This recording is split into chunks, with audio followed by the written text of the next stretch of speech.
नमस्कार. कोर्टात केस दाखल केली पण निकाल आपल्या विरोधात लागतो. आपण प्रामाणिक असतो पण केस हरतो. असं का होतं?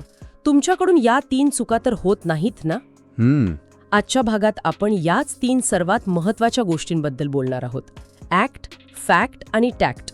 आणि हो, अशीच उपयुक्त माहिती हवी असेल तर आपला महसूलशाही चॅनल लगेच सबस्क्राईब करा. आम्ही कोणतेही शुल्क घेत नाही. हा भाग शेवटपर्यंत नक्की बघा, कारण मध्येच आपण केस जिंकण्याचा एक 100% फॉर्म्युला आणि त्याची स्टेप बाय स्टेप माहिती देणार आहोत. महसूलशाहीमध्ये तुमचं स्वागत आहे.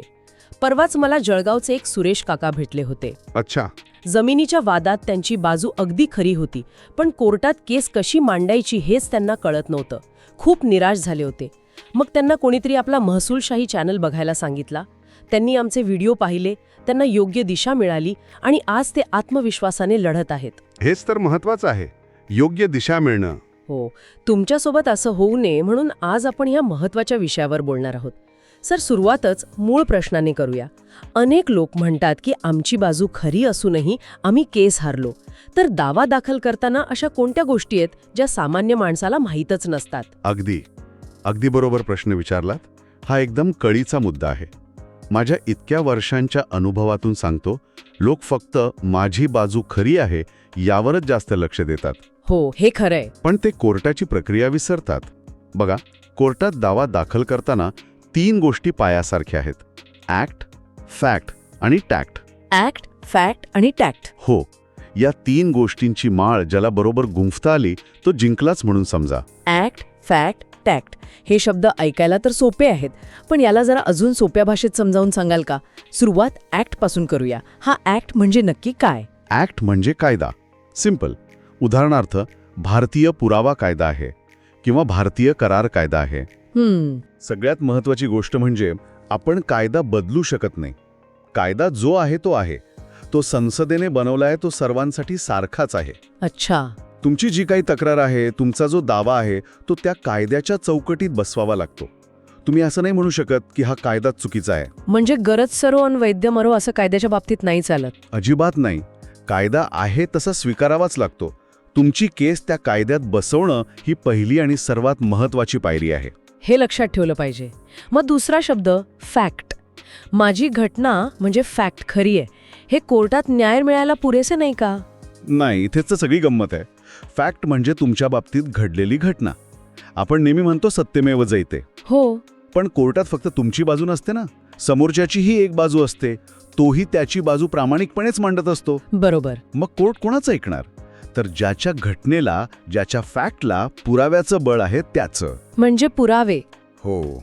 तुमची घटना कितीही खरी असली तरी ती सिद्ध करण्यासाठी तुमच्याकडे कागदोपत्री पुरावे पाहिजेत, साक्षीदार पाहिजेत. पुराव्यांशिवाय कोर्टात तुमची खरी गोष्ट ही तकलादू ठरते. सर, इथेच एक मोठा गैरसमज आहे असं मला वाटतं. कोणता? लोकांना वाटतं आपण खरे आहोत, मग घाबरायचं काय, न्याय तर मिळणारच. हाच सगळ्यात मोठा गैरसमज आहे. लक्षात ठेवा, कोर्ट भावनेवर नाही चालत, ते पुराव्यावर चालतं. अगदी बरोबर. कोर्ट पुराव्यावर चालतं. तुमचं सत्य पुराव्याच्या भाषेत मांडता आलं पाहिजे. नाहीतर सत्य असूनही त्याचा काही उपयोग होत नाही. हे लक्षात ठेवा, म्हणजे पुढे त्रास होणार नाही. तुमच्यासोबत कधी असं झालंय का की पुरावा नसल्यामुळे तुमची खरी बाजू कमजोर पडली? कमेंट सेक्शनमध्ये नक्की सांगा. आणि हो, माहिती आवडत असेल तर लाईक करायला विसरू नका. चला, आता तिसऱ्या आणि सगळ्यात भारी शब्दाकडे येऊया, टॅक्ट. याला तुम्ही जुगाड असेही म्हणालात. हा जुगाड म्हणजे काय गडबड घोटाळा आहे का? नाही, तसं नाहीये अजिबात. टॅक्ट किंवा जुगाड म्हणजे नकारात्मक गोष्ट नाही, ही एक कला आहे. कला? हो. तुमची घटना म्हणजे फॅक्ट आणि तिला सिद्ध करणारे पुरावे यांना योग्य कायद्याच्या म्हणजे ॲक्टच्या चौकटीत कसं बसवायचं, या कौशल्याला टॅक्ट म्हणतात. अच्छा. एक किस्सा सांगतो. एका प्रकरणात घटना खरी होती पण कायद्यात बसत नव्हती. तेव्हा वकिलाने हुशारीने दुसऱ्या कायद्याचा आधार घेऊन ती केस सादर केली आणि निकाल बाजूने लागला. अरे वा. याला म्हणतात टॅक्ट. तुमची केस कायद्याच्या कोणत्या कलमाखाली सादर करायची, कोणते पुरावे कधी सादर करायचे, ही सगळी एक रणनीती आहे. वाव. म्हणजे ॲक्ट हे शस्त्र आहे, फॅक्ट हे आपलं सैन्य आहे आणि टॅक्ट म्हणजे सेनापतीची बुद्धी. अगदी बरोबर. परफेक्ट. तर मग सामान्य माणसाला हे सगळं वापरता यावं यासाठी तुम्ही एक सोपी चेकलिस्ट द्याल का? नक्कीच स्टेप बाय स्टेप बघूया. दावा दाखल करण्यापूर्वी ही 4 कलमी चेकलिस्ट नक्की तपासा. स्टेप 1, कायदा ओळखा. तुमच्या समस्येशी संबंधित नक्की कोणता कायदा आहे हे आधी समजून घ्या. ठीक आहे. स्टेप 2, पुरावे गोळा करा. तुमच्या घटनेला सिद्ध करणारी सगळी कागदपत्र, फोटो, मेसेज, साक्षीदार यांची एक पक्की यादी बनवा. सगळं काही? हो. स्टेप 3, मांडणी निश्चित करा. तुमची घटना पुराव्यानिशी कायद्याच्या भाषेत कशी मांडायची याची रणनीती म्हणजे टॅक्ट तयार करा. आणि चौथी स्टेप? स्टेप 4, तज्ज्ञांचा सल्ला घ्या. हे सगळं झाल्यावर एका चांगल्या वकिलाचा सल्ला घ्या. त्यांच्या अनुभवाचा खूप फायदा होतो. हे लक्षात ठेवलं तर पुढे मोठा फायदा होईल.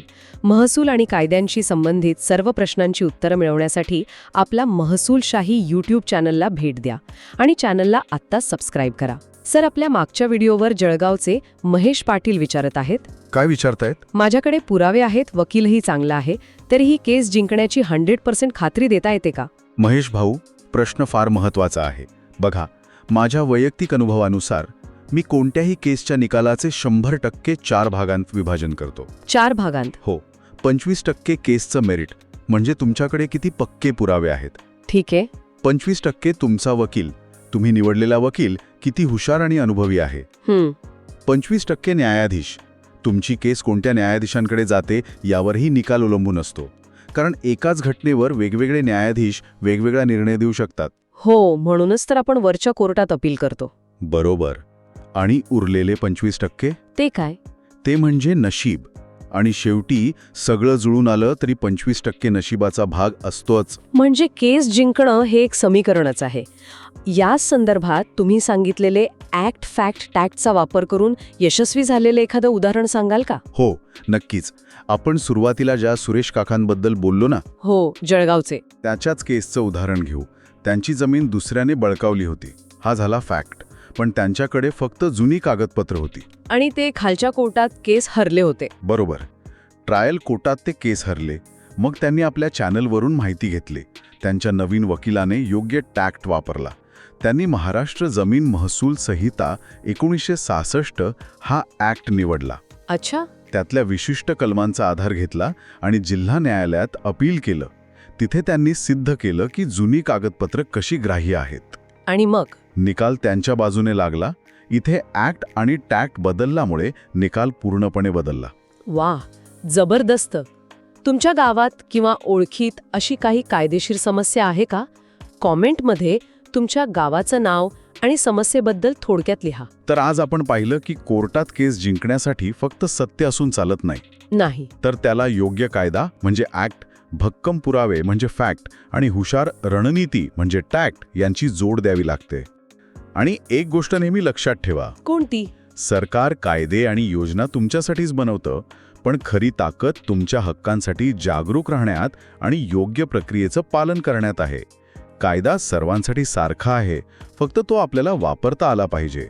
तुम्हाला महसूल आणि कायद्यांबाबत सोप्या भाषेत मार्गदर्शन हवंय? मग आपला महसूलशाही यूट्यूब चॅनल तुमच्यासाठीच आहे. आता सबस्क्राईब करायला विसरू नका. पुढच्या भागात तुम्हाला कोणत्या विषयावर माहिती हवी आहे हे कमेंट करून नक्की सांगा. हो, नक्की सांगा. अधिक माहितीसाठी आमच्या व्हॉट्सॲप आणि टेलिग्राम ग्रुपमध्ये सामील व्हा. लिंक डिस्क्रिप्शनमध्ये आहे. आणि हा व्हिडिओ आपल्या गावातल्या व्हॉट्सॲप ग्रुपमध्ये जरूर फॉरवर्ड करा, जेणेकरून ही महत्त्वाची माहिती सर्वांपर्यंत पोहोचेल. आपणही कोणाची तरी मदत करून आशीर्वाद कमवा. व्हिडिओ कसा वाटला कमेंट करून नक्की कळवा. आवडला असेल तर शेअर करा. आज इथेच थांबूया. लवकरच भेटू पुढील भागात. जय महाराष्ट्र.